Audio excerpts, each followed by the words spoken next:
Hello everyone, welcome to day 5 of your yoga challenge where we learn how to do child's pose. We're going to take ourselves to the back of our mat, moving our legs wider towards the edges of our mat with our big toes touching and feet flat. Inhale to push your tailbone back towards your heels, finding the connection, letting the belly fall through. If tightness in the legs stops you from reaching your tail to your heels, you can place a rolled up blanket or towel to add some lift and comfort to connect. We're going to exhale, allowing the back to round, and slowly walk those hands forward, keeping your arms slightly bent. When the arms are fully extended and the torso is in an agreeable position, let your forehead rest on the floor or a block. Or you can also stack one fist on top of the other to rest the forehead. Continue to reach your buttocks towards your heels. Hold for 3 to 5 breaths or longer.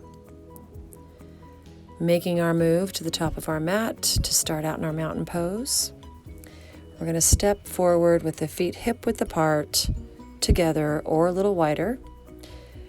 Just kind of rock back and forth on your feet, finding that connection through the whole entire foot and the toes.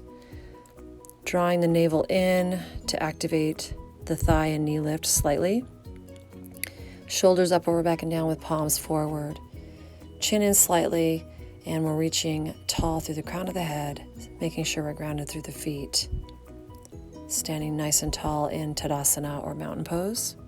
Hands move to hips as we step back with our left, moving into that right foot forward, warrior 2. Knee is tracking over the second and third toe, rolling to the blade of the back foot, rotating those hips to the side. We extend the arms out with breath from the shoulders into our strong warrior 2. Remember, those hands can go to the hips if need be, or they can stay extended long from the shoulders.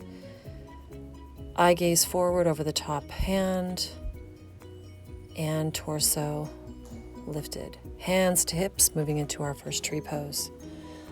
Let's bring that right arch into the left ankle bone, making sure that knee is laterally open to the side. Arms inhale up to the top and float down to heart center with our exhale. Eye gaze is soft, gaze is forward. Drawing the belly button gently in to maintain that balance and nice tall stature. Holding here with breath.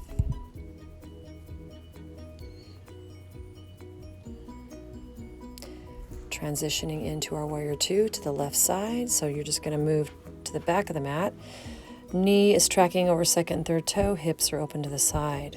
Roll to the blade of the back of that foot on the right to open that hip and thigh. Arms extend long from the shoulders, again reaching to the opposite sides of the room.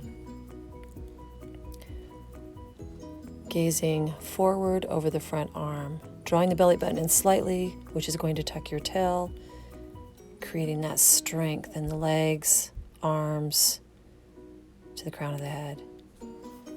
Moving back into tree on the other side. This time you're going to stand on the right foot, slide the left arch of the foot in to meet the ankle bone, or we can slide it up inside the shin if you feel a little challenge. Inhale the arms up overhead, exhale hands to heart center, and again hold with breath. Focusing on something in front of you, keeping the face and eye gaze soft.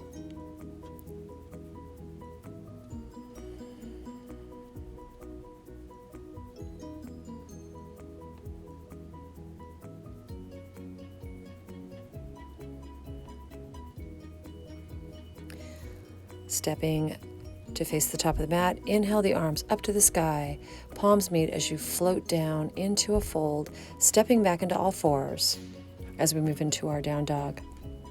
Tucking those toes, we're going to make sure those hands are splayed open on the mat, and we're going to shift the hips and the sits bones back towards the ceiling, letting that chest fall through towards the thighs, shaking out that head. There's no tension in the neck or the spine.